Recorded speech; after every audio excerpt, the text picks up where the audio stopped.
Hello friends, आप सभी का हार्दिक हार्दिक अभिनंदन है हमारे इस चैनल पर।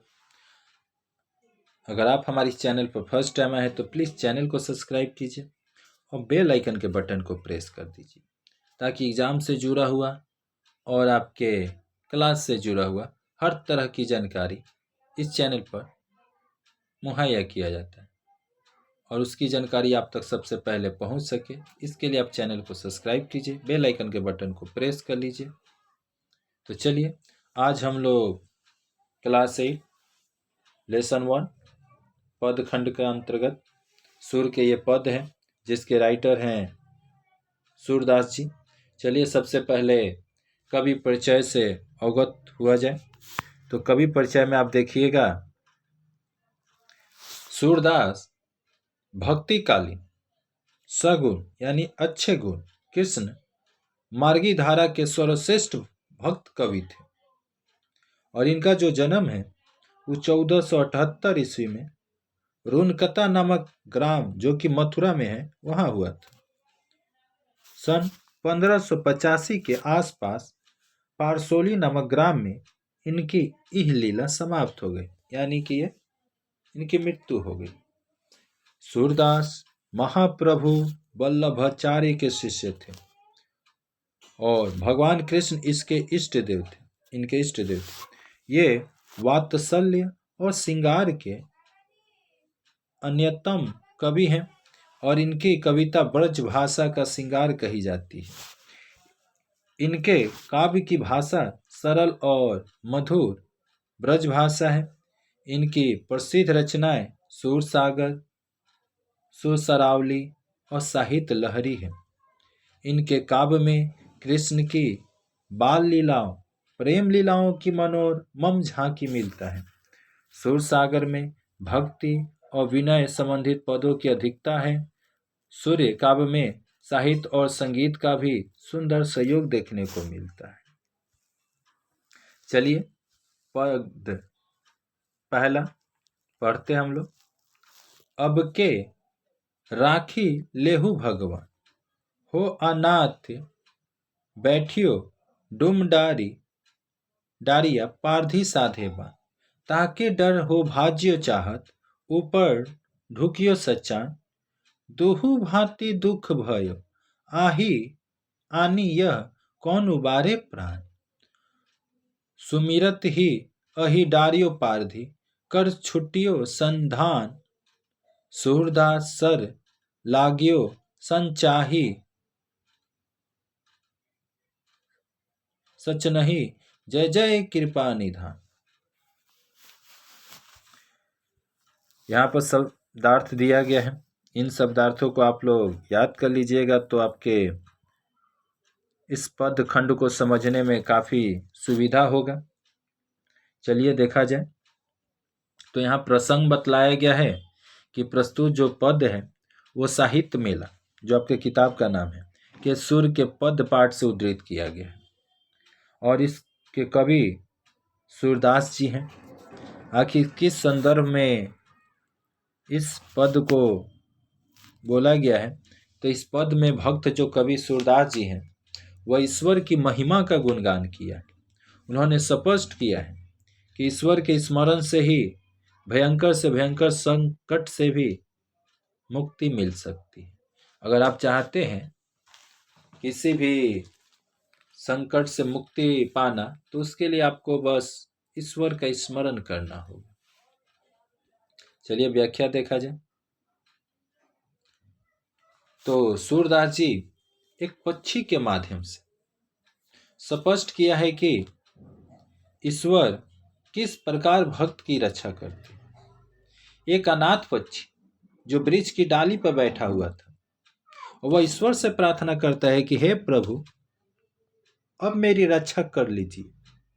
मैं असहाय होकर वृक्ष की डाली पर बैठा। असहाय मतलब अकेला, जिसका कोई नहीं सहायता करने। नीचे से एक बहेलिया जो मुझे मारने के लिए बाण चलाने की तैयारी कर रहा है और उसके डर से मैं भागना चाहता हूं, पर ऊपर बाज भी तो छिपा बैठा है। दोनों ओर से मेरे प्राण पर संकट बना हुआ, और इस भयंकर दुख से अब आप के सिवा कौन मेरे प्राण बचा सकता है। इस प्रकार वह असहाय जो पक्षी ईश्वर के नाम का जप करने लगा। समझ रहे हैं, नीचे बहेलिया जो बांध साधे हुए हैं, उसके डर से पक्षी ऊपर भागना चाहता है, तो ऊपर में बाज एक तरह से शिकार के चक्कर में वो भी छिपा हुआ है, और बता रहा है कि अब इस प्रकार जो यह असहाय पक्षी है, ईश्वर इसको कोई और मार्ग नहीं दिख रहा है, तो उसने क्या किया, ईश्वर के नाम का जप करने लगा। प्रभु की कृपा से एक जो सर्प बहेलिया को आया और डस लिया। परिणाम स्वरूप उसके हाथ से जो धनुष है पर रखा हुआ जो बाण था वो छूट गया। जो बाण अभी तक उस पक्षी को इंकित किया हुआ था, मतलब निशाना लगा हुआ था, अब वो अपना मार्ग भूलकर वो बाण ऊपर जाकर बाज को लग गया।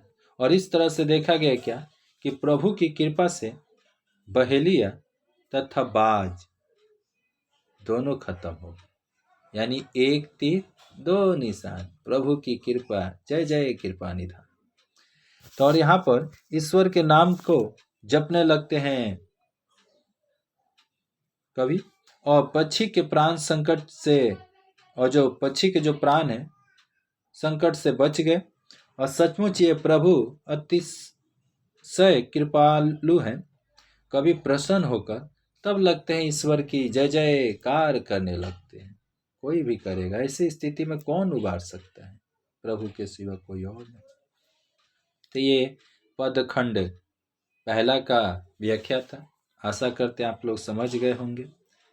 तो अभी तक अगर चैनल को सब्सक्राइब नहीं किए हैं तो चैनल को सब्सक्राइब कीजिए और बेल आइकन के बटन को प्रेस कर लीजिए, ताकि इसी तरह की जानकारी इस चैनल पर आपको हमेशा देखने को मिलता रहेगा। आपके लेसन से संबंधित, आपके फर्स्ट सेकेंड यूनिट टेस्ट से संबंधित, फाइनल एग्जाम से संबंधित हर तरह के प्रश्न पत्र आपको यहाँ मुहैया कराए जाएंगे। पद 2, छारी मन हरि विमुखन को संग, जाके संग कुबुद्धि उपजे, परत भजन में भंग, काम क्रोध मद लोभ मोह में, निसी दिन रहत उमंग, कहाँ भयो पय पान कराए, विष नहीं तपत भुजन, कागही कहाँ कपूर खवाए, स्नान स्वान नहवाए गंग, खर को कहाँ अर्गजा लेप, मरकट भूषण अंग, पाहन पतित बान नहीं भेदत, रीतो करत निसंग, सूरदास खलकारी कामनी, चढ़े न दूजे रंग। यहाँ पर शब्दार्थ है। फिर से आप सभी से आग्रह है कि इन शब्दार्थों को आप याद कर लीजिए, इससे आपको पद की गहराई को समझने में सहायता मिलेगा। पद के भाव को आप अच्छी तरह से समझ पाएंगे कि क्या आखिर उस पद का अर्थ होता है।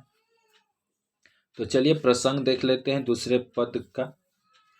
तो प्रस्तुत पद में श्री कृष्ण के अन्य भक्त सूरदास जी कई उदाहरणों को देकर यह बतलाया है कि ईश्वर के जो विरोधी हैं उनका साथ छोड़ देने में ही हम सबकी भलाई है। चलिए व्याख्या देखते हैं। सूरदास जी ईश्वर से विमुख लोगों जो कि नास्तिक हैं, ऐसे लोगों का साथ छोड़ देने के लिए कहते हैं। वे अपने मन को संबोधित करते हुए कहते हैं, हे मन, तू ऐसे लोगों का साथ छोड़ दे जो ईश्वर के विरोधी हैं, जो ईश्वर के नास्तिक हैं। ऐसे लोगों के साथ रहने से मन में बुरे विचार पैदा होते हैं तथा भगवान के भजन कीर्तन में भी तो बाधा पड़ती है ना। ऐसे लोग अपना स्वभाव नहीं छोड़ते, किसी भी उपदेश या शिक्षा से उन्हें सुधारा तक नहीं जा सकता। वे कभी ईश्वर भक्त नहीं हो सकते। वे काम, क्रोध, अहंकार, लोभ और अज्ञात में रात दिन लिप्त रहकर आनंदित रहते हैं। तो जिस प्रकार सर्प को चाहे जितना दूध पिलाओ पर वो अपना विष नहीं छोड़ता, उसी तरह कौवा को कपूर खिलाने पर भी वह कठोर वाणी ही बोलता है। और एक और उदाहरण से, कुत्ते को पवित्र गंगा के जल में स्नान करने से भी कोई लाभ नहीं होता, फिर भी वह गंदगी में मुंह डालता ही है।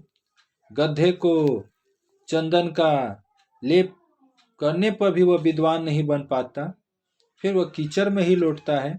बंदर के शरीर पर सुंदर आभूषण पहनाने के बाद भी वह व्यर्थ चला जाता है, क्योंकि वह उसे तोड़ फोड़ देता है, कर फेंक देता है।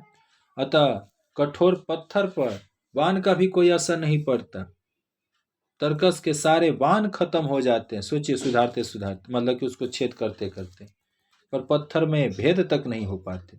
काले कंबल पर दूसरा रंग नहीं चढ़ता। इसी प्रकार सोचिए, इतने सारे एग्जाम्पल दिए हैं, ये सभी लोग जो भी एग्जाम्पल दिया सब ईश्वर के एक तरह से नास्तिक से इनकी तुलना की गई है। ऐसे लोगों को कोई सुधार ही नहीं सकता है, तो आखिर जो ईश्वर के नास्तिक हैं, आप भला कैसे उनको सुधार सकते हैं? उससे आपको यही सबक लेना है कि ऐसे लोगों का साथ छोड़ देने में ही आपकी भलाई है। अभी कभी ईश्वर के भक्त नहीं बन सकते। चलिए पद 3, आशा करते हैं आपको ये पद भी समझ में आया होगा। तो कमेंट बॉक्स में कमेंट कीजिए, कहीं दिक्कत हो तो हमें कमेंट कीजिए, और क्या आप टॉपिक पर आप चाहते हैं वीडियो, ये बोलिए। चलिए पद 3 में देखते हैं। जसुदा मदन गोपाल सोवावे, देखी सैन गति त्रिभुवन कपे इस बिरंची भरमावे। आसित अरुण सित आलस लोचन उभय पलक परि आवे। जनु रविगत संकुचित कमल जुग निसी अली उरन न पावे। श्वास उदर उर्सति यो मानो दुग्ध सिंधु छवि पावे। नाभि सरोज प्रकट पदमानस उत्तरी नाल परितावे पछितावे। कर सिर तर करी श्याम मनोहर अलक अधिक स्वभावे। सूरदास मानो पन गतिपति प्रभु ऊपर फन छावे। यहाँ शब्दार्थ दिया है जी, शब्दार्थ को आप लोग स्मरण कर लीजिएगा। चलिए देखते हैं प्रश्न।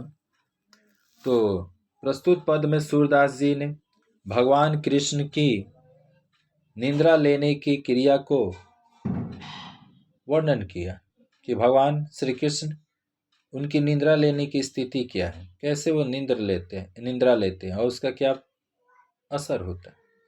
चलिए व्याख्या में देख लेते हैं। तो माता यशोदा बालक कृष्ण को सुला रही है, और बालक कृष्ण की निंद्रा लेने की क्रिया को देखकर प्रलय की आशंका से तीनों लोक भयभीत होकर कांपने लगता है। यहां तक कि महादेव यानी शिव, ब्रह्मा भी भ्रमित हो जाते हैं। कृष्ण नींद के आलस्य से अपनी श्वेत, श्याम और रत्नार यानी लाल आंखों के पलकों को हिलाते, यानी कि उनको नींद आ रहा है, बाकी आलस, नींद की आलस्य से नींद आ रहा है, तो जैसे आलस होता आंखों का झपकना शुरू हो गया है। और ऐसा प्रतीत होता है जैसे सूर्य के डूबने पर कमल की पंखुड़ियां सिकुड़ जाती है और उसमें रसपान का लोभी जो भौरा होता है वह बंदी बन जाता है और वह उड़ नहीं पाता है। सांस लेते समय उनका हृदय तो इस प्रकार लगता है मानो जैसे दूध का समुद्र शोभायमान हो रहा हो। उनकी नाभि में कमल पद्मानस के रूप में प्रतीत होता है। उनका जो नाभि है वह कमल की डंडी से उतरकर पछताने लगता है। कृष्ण अपने सिर के नीचे हाथ रखकर ऐसे सो रहे हैं, उनकी अलकें अत्यधिक शोभयान लग रही है, और उस समय तो ऐसा लग रहा है मानो शेषनाग प्रभु कृष्ण के ऊपर अपना फैन फैलाए हुए सुशोभित हो रहे हैं।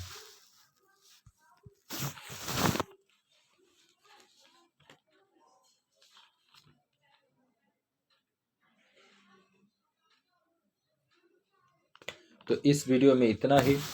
फिर मिलते हैं किसी नए वीडियो में। तो जाते जाते आप सभी जन से बस यही आग्रह है कि अगर आप हमारे इस चैनल को सब्सक्राइब नहीं किए हैं तो चैनल को सब्सक्राइब कर लीजिएगा। वीडियो अच्छा लगा तो अपने दोस्तों में शेयर कर दीजिएगा ताकि वो भी इस वीडियो का लाभ उठा सके।